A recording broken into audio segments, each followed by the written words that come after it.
আজকে জানবো কিভাবে গো অথবা রিচ এর পরিবর্তে আমরা গেট ব্যবহার করব। গেট অর্থ যাওয়া বা পৌঁছানো। গো অথবা রিচ এর পরিবর্তে আমরা গেট ব্যবহার করতে পারি। Let's see some example. আমি প্রতিদিন সকাল 10টায় স্কুলে পৌঁছাই। I get to my office every day at 10 o'clock.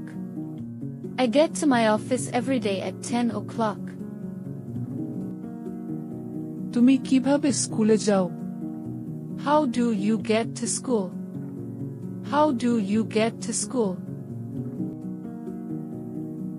সে সেখানে কখন পৌঁছাবে? When will he get there? When will he get there? আমি এখান থেকে এয়ারপোর্টে কিভাবে যেতে পারি? How can I get to the airport from here? How can I get to the airport from here?